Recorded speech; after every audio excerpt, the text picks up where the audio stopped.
Test 4. You will hear a number of different recordings and you will have to answer questions on what you hear. There will be time for you to read the instructions and questions, and you will have a chance to check your work. All the recordings will be played once only. The test is in 4 sections. At the end of the test, you will be given 10 minutes to transfer your answers to an answer sheet. Now turn to Section 1. Section 1. You will hear a woman telephoning a car rental company to ask about car renting services. First, you have some time to look at questions 1 to 5.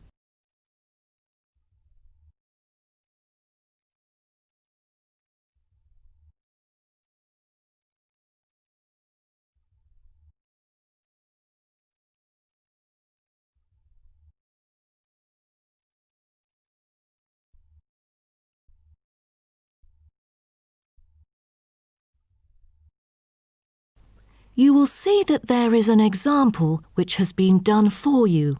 On this occasion only, the conversation relating to this will be played first. Hello, First Choice Car Rental. How may I help you? Oh, good morning. I'm calling for some information about your car renting services. I'm an American and I will be going on a family holiday to your city from Ohio next month. The woman says that she is an American, so American has been written in the space. Now we shall begin. You should answer the questions as you listen, because you will not hear the recording a second time. Listen carefully and answer questions 1 to 5. Hello, First Choice Car Rental. How may I help you? Oh, good morning. I'm calling for some information about your car renting services. I'm an American and I will be going on a family holiday to your city from Ohio next month. Okay, no problem. It's our pleasure to serve you. Could you please tell me your name and contact information first? I'm Caroline. That's Caroline.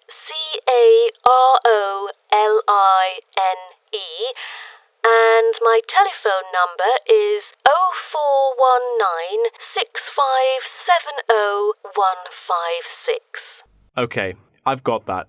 And how can I send you our quotation? If you are satisfied with our arrangement, is email all right, or should I send it by post? The latter, please. I'm afraid I'd prefer to read it on paper. That's no problem. I'm considering renting a caravan for a week, but I don't really know the price range for it, since I haven't rented any car through that method before. I think it should be within my budget of $50. You know, we have various caravans at different renting prices, according to the class of vehicle, facilities inside, mileage, etc. I'd recommend the Explorer, taking your budget into consideration, which is of good value and will cost you $39 per day. Is that okay? Of course, that's fine for me. I know the Explorer. That could save me $11 each day. You know, a family holiday will be costly. That van is perfect. I'm glad that you like it. So, do you have any particular requirements about your room in the van? How many beds are there? 1 twin bed. But there are 3 of us. My mum, daughter, and me. So, can we add another bed? No problem. For the facilities, I think a kitchen is the most important. And, of course, the stove. Before you hear the rest of the conversation, you have some time to look at questions 6 to 10.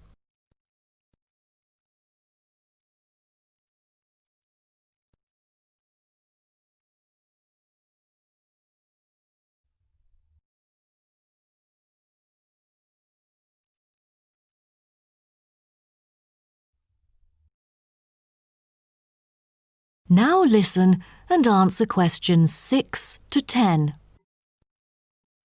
In our vans, such as Explorer, there are all the basic bedding materials you need, like pillows and blankets, as well as some equipment for daily life. And many things can be added into your room according to your needs, such as a coffee maker. Well, I need to have a heater in case it'll be cold at night, and a microwave, of course. All right, I've taken notes of all these things. Actually, all our vans should be taken from our company, which is not too far from the city centre, so we can pick you up from the centre for free. Is that okay? Oh, I'm afraid we'd better be picked up from the airport, as we are foreigners in your country and not familiar with the transport system. Is that all right? Yes, it is no problem. With that comes the information for the insurance. I need the driver's name and age. That is my daughter, Chris, who is 19, the youngest driver amongst us three. I'm sorry, but our company only accepts caravan drivers aged 25 or over, according to our regulations. So...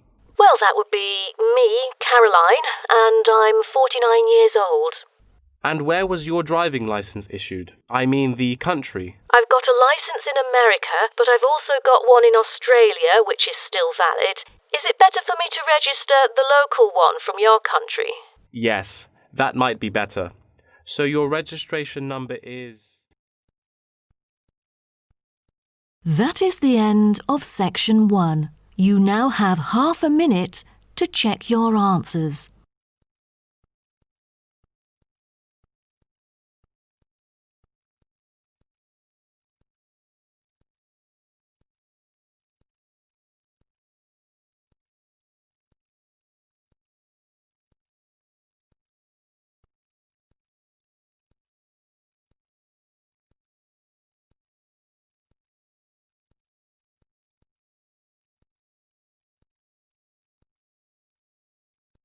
Now turn to Section 2. Section 2. You'll hear a talk between a host and a professor called Alison Downing about cocoa beans. First, you have some time to look at questions 11 to 16.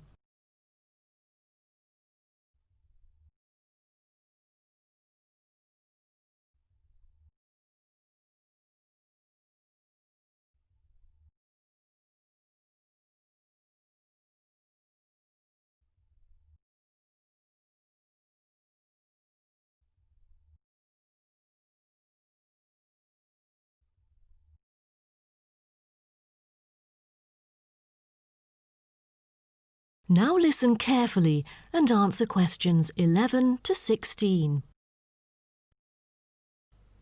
Hello and welcome to today's talk.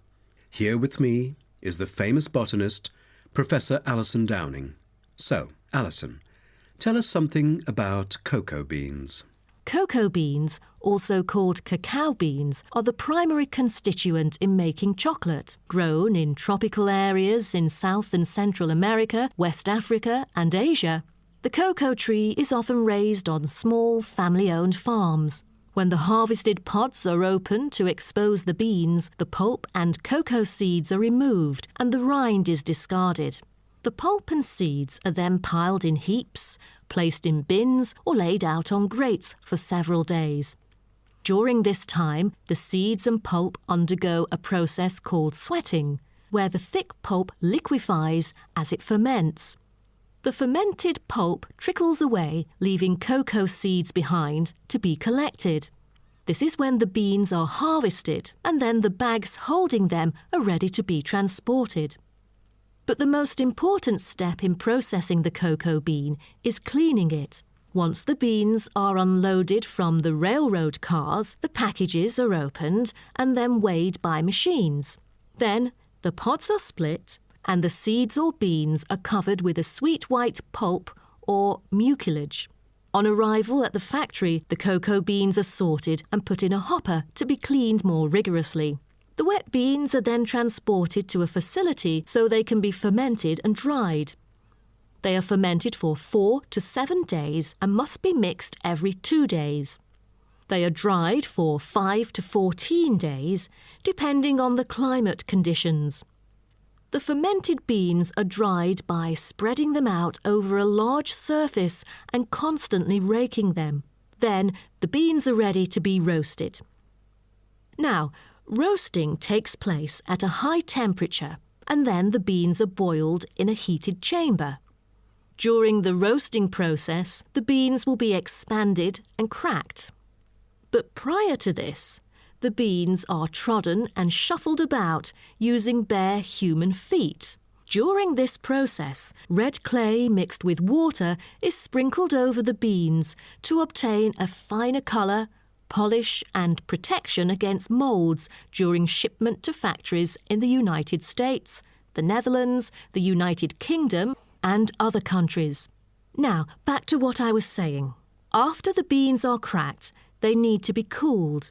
Then the roasted beans are sealed in pockets.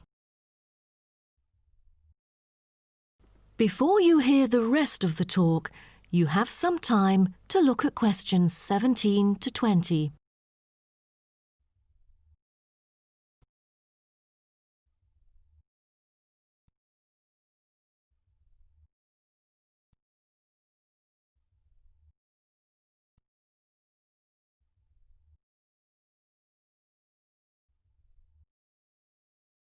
Now listen and answer questions 17 to 20.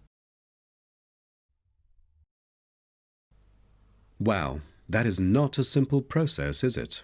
But someone told me that different roasting levels of coffee can lead to different kinds of flavours. Yes, roasting coffee transforms the chemical and physical properties of green coffee beans into roasted coffee products. The roasting process is what produces the characteristic flavour of coffee by causing the green coffee beans to change in taste. Unroasted beans contain similar, if not higher levels of acids, protein, sugars and caffeine as those that have been roasted, but lack the taste of roasted coffee beans due to the Maillard and other chemical reactions that occur during roasting. The vast majority of coffee is roasted commercially on a large scale, but small-scale commercial roasting has grown significantly with the trend toward single-origin coffees served at specialty shops. Some coffee drinkers even roast coffee at home as a hobby in order to both experiment with the flavour profile of the beans and ensure the freshest possible roast. So here, I'm going to introduce some of these roasted coffee beans and their special flavours. Now, the first crack is lighter bodied and has a higher acidity level with no obvious roast flavour and is popular for its special mild taste. This level of roast is ideal for tasting the full original character of the coffee. The green beans are raw, unroasted coffee beans. They are strictly hard beans with a smoky flavour and are slightly acidic. We've also got French roast, and the flavour that comes across in French roast coffee usually has more to do with the roasting process than the actual quality of the beans. By the time the beans are dark enough to qualify as French, most of their original flavour has dissipated.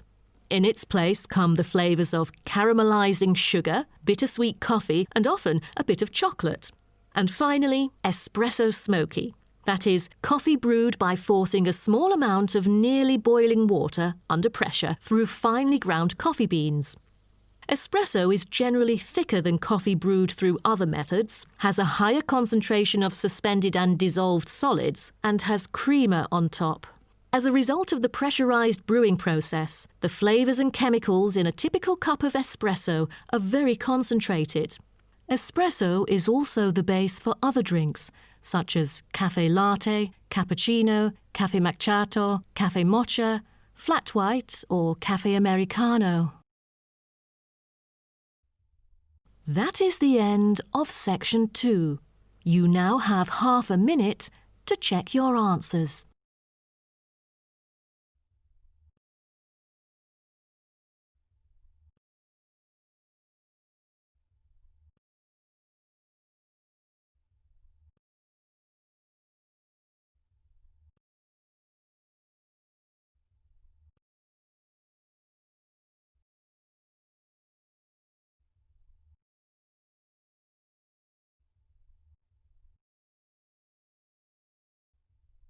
Now turn to section 3.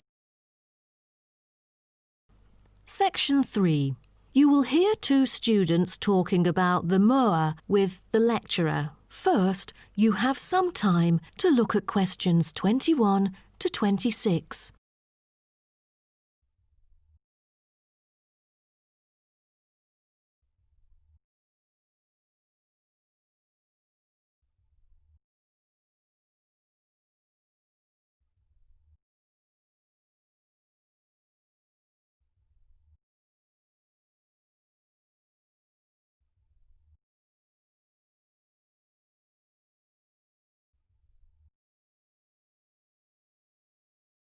Now, listen carefully and answer questions 21 to 26. Thank you all for coming here today to hear about the moa, a kind of animal which has been extinct for a long time.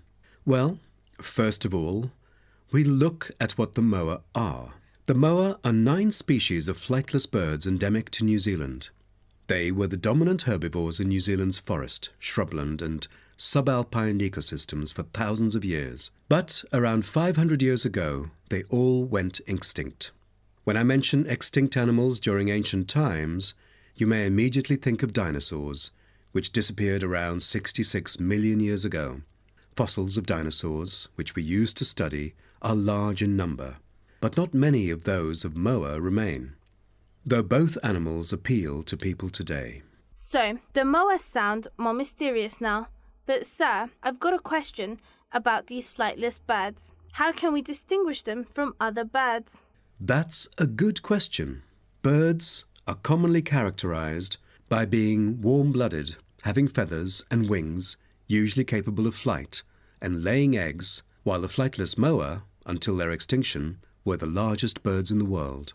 Their heads are relatively small in relation to their bodies, and they are the only wingless birds lacking even the vestigial wings and substantial tailbones in their family. That's impressive, but were they born to be like that? I mean, when they were chicks. Yes, absolutely. So let's move on to the chicks.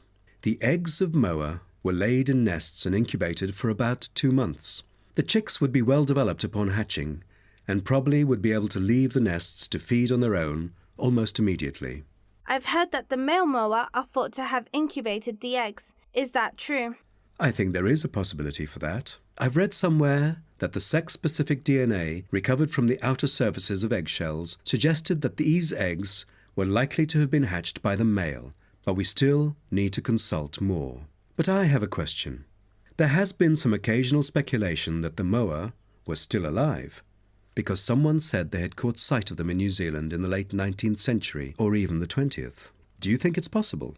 I'm not amazed by that, since that kind of thing has been claimed several times. But I find it funny, because no reliable evidence of moa tracks has ever been found, and experts still contend that moa survival is extremely unlikely. So what was the reason for the moa's extinction? I wonder if it was global warming or some other factors related to their living environment. Well, before the arrival of human settlers in New Zealand, the moa's only predator was the massive Haas eagle. Then the Maori arrived sometime before CE 1300, and all moa genera were soon driven to extinction by hunting. What a horrible thing. Before you hear the rest of the talk, you have some time to look at questions 27 to 30.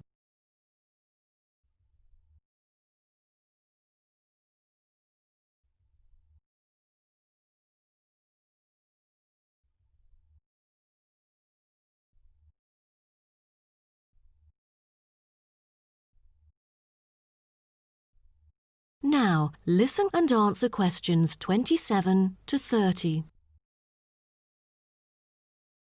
All right, now let's look at the features of some species of moa. The South Island giant moa may have been the tallest birds ever known, and the second tallest of the 9 moa species is the North Island giant moa, with the females being markedly larger than males, both in weight and height. And I've heard that the smallest of the moa birds are the coastal moa. Is that right? Yes, you were right. And have you heard about any other kind of moa before? I know the crested moa. The eggs they laid may be larger than others. As they mainly lived in the remote interior of the southern island, their fossils are rare or absent in archaeological sites, and no egg remains have yet been identified. Are there any species of moa that have got more fossils? Yes, of course. A considerable amount of remains of the stout-legged moa exist, due to the well-preserved properties of their habitat. Their skulls reveal relatively bad vision, a good sense of smell, and a very short bill. Then there is the eastern moa. They were remarkable in having very long and narrow windpipes, which probably enabled them to make louder, more resonant calls than those of other Moa, and had the greatest vocal abilities, so they could communicate when they could not see each other in the forest or at night. They used a range of senses, apart from sound, in their search for food, such as their sense of smell and vision. That is the end of section 3. You now have half a minute to check your answers.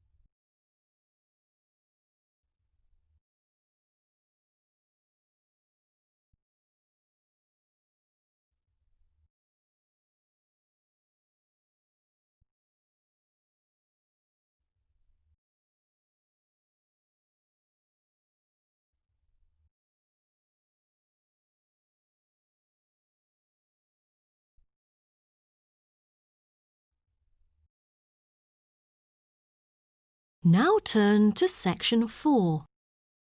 Section 4. You will hear part of a lecture about time measurement. First, you have some time to look at questions 31 to 40.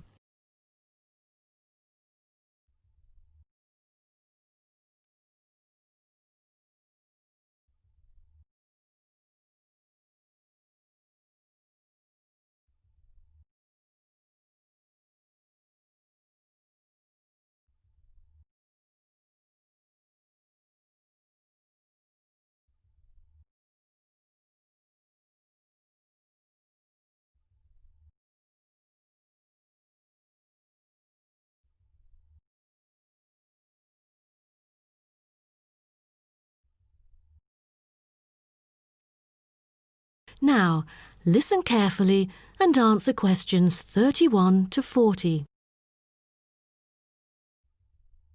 Good morning, everyone. Today, I'm going to talk about the research project I've been involved in on time measurement. Do you know how time is measured? Consider how we measure length and how, with time, we encounter a difficulty. Before we could grasp it, it would slip through our fingers. In fact, as we can see, we are forced to have the resource to measure something else, the movement of something in space or a set of movements in space. All the methods that have been employed so far really measure time by a motion in space. The measurement of time is no easy matter, a scientific unit only arrived at after much thought and reflection. As the most primitive form of measurement, the sun seems to be natural. Ever since man first noticed the regular movements of the sun and stars, we have wondered about the passage of time. Prehistoric people first recorded time according to the sun's position. To start off, let us take noon, which is when the sun is on the meridian at the highest point of its course across the heavens, and when it casts the shortest shadow. But this measurement, which was regarded as a major one in ancient times, was less important than the natural events that occurred. The earliest natural events that had been recognised were in the heavens, but during the course of the year, there were many other events that indicated significant changes in the environment. Seasonal winds and rains, the flooding of rivers, the flowering of trees and plants, and the breeding cycles or migration of animals all led to natural divisions of the year, and the further observation and local customs led to the recognition of the seasons. Years later, precise measurements were invented because the passage of time was extremely important for astronomers and priests who were responsible for determining the exact hour for daily rituals and for important religious festivals. Apart from the connection with religion, accurate time measurement was also related to the government, since they divided the day or the night into different periods in order to regulate work and various events. For thousands of years, devices had been used to measure and keep track of time. The current sexagesimal system of time measurement dates back to approximately 2000 BCE from the Sumerians. It was found that the earliest ancient timekeepers were mainly invented and used in Mesopotamia, where the water clock was introduced from, as well as in North Africa, especially in the area of ancient Egypt.